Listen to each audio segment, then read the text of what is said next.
White judge finds black woman, unaware she's a federal investigator. What would you do if someone judged you solely by the color of your skin, before they even knew your name? What if the person in power, the one controlling your fate, decided your worth with a snap judgment without a second thought?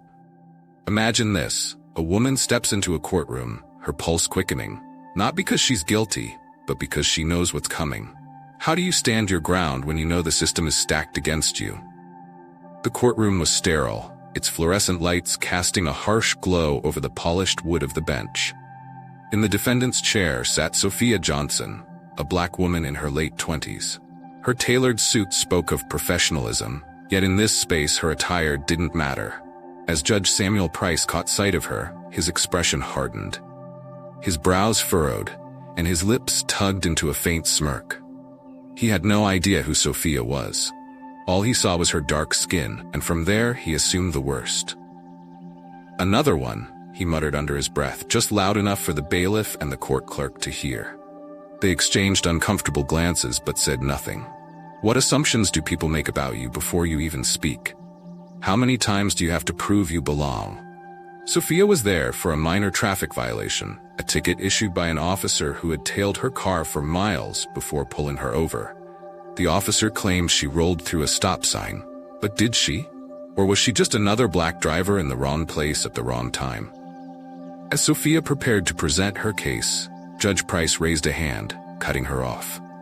"No need for theatrics, ma'am," he said dismissively. "I've seen plenty like you come through here. Pay the fine, $500, and let's not waste anyone's time. Plenty like you." The words hit hard, but Sophia remained calm. What would you do in that moment? Stay silent or speak up? Sophia took a steady breath and with resolve spoke up. "Your Honor, I'd like to present my evidence. I believe this ticket was issued unjustly, and I have proof." Judge Price leaned back in his chair, clearly uninterested. "Evidence? From you? Fine, let's hear it," he said, waving a hand. Sophia stood and pulled out her phone, displaying a video she'd recorded during the traffic stop. It clearly showed the officer tailing her for blocks before turning on his siren. When he approached her window, his tone was hostile. "You people think you can do whatever you want," the officer said, the words chilling in the quiet courtroom. How far would someone go to cling to their biases even when faced with the truth? Judge Price's face tightened. "That's irrelevant. You still broke the law." Sophia's eyes narrowed. "With all due respect, Your Honor, I did not. And I find it troubling that you won't even consider the evidence presented." His face reddened. "Watch your tone, young lady. This is my courtroom, and I won't be spoken to like that." "Young lady." The words hung in the air, thick with condescension. "Now, what would you do if you were Sophia? Would you back down or push forward?" Sophia straightened her blazer, her voice calm but unwavering. "Your Honor, let me introduce myself properly. My name is Sophia Johnson, and I am a federal investigator with the Civil Rights Division." Gasps rippled through the room. The bailiff's eyes widened, and the court clerk's pen fell from her hand. Judge Price froze, his face pale. "You're what?" "A federal investigator," Sophia repeated, her tone steady. "And I specialize in investigating cases of police misconduct. What happens when the balance of power shifts? When those who think they're untouchable are forced to face the truth?"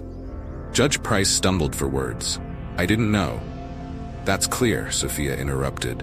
"Because if you did, you might have shown more respect, not just to me, but to everyone who steps foot in your courtroom." The air was thick with tension as onlookers leaned in, captivated by the exchange. Sophia continued, "Your Honor, I've already filed a report on the officer who issued this ticket to the DOJ. I'll be submitting a formal complaint about his conduct and the discriminatory actions that led to this citation. As for your courtroom, I'll be requesting a full review of your record to ensure fairness moving forward." If you were Sophia, would you walk away? Or would you fight for change?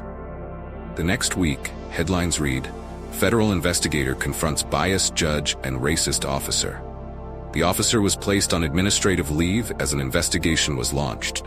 His record revealed a troubling history of targeting minority drivers, and he faced disciplinary action. As for Judge Price, the State Judicial Review Board opened an inquiry into his actions. Several other cases were uncovered, showing a pattern of biased rulings. He was forced to resign. What would you do in Sophia's shoes? Would you have the courage to stand up, not just for yourself, but for everyone who's been harmed by a system that ignores them? And what does this story teach us about accountability? About standing up to power, even when it feels like the odds are stacked against you. Sophia's story is a powerful reminder that silence doesn't bring change. It takes courage, resilience, and a refusal to accept injustice. So, what about you? If you witnessed an injustice, would you call it out? Or would you look the other way, hoping someone else would step in? The choice is yours. But remember, every action or inaction has consequences. What kind of world do you want to help create?